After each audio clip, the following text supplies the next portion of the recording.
Beautiful day. It's a beautiful day. This looks like a great spot to smoke.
Let's suppose that you were able every night to dream any dream you wanted to dream.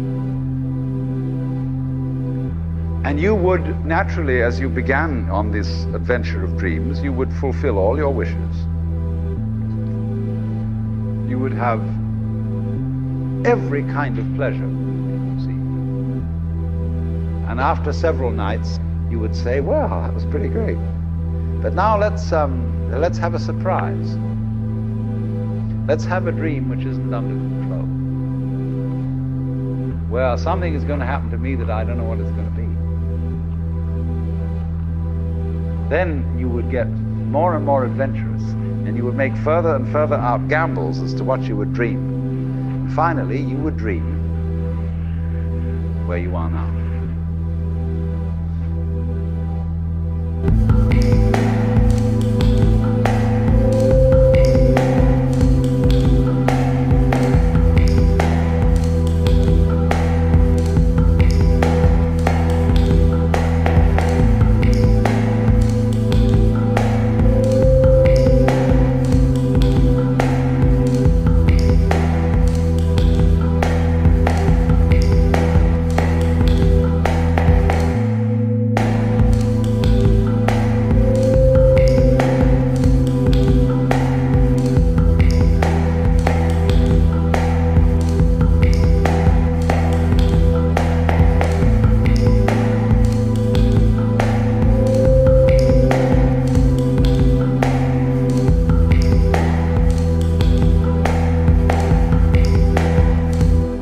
If you awaken from this illusion, and you understand that black implies white, self implies other, life implies death, you can feel yourself not as a stranger in the world, not as something here on probation, not as something that has arrived here by fluke, but you can begin to feel your own existence as absolutely fundamental. What you are basically, deep, deep down, far, far in, is simply the fabric and structure of existence itself.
Hey, send that shit.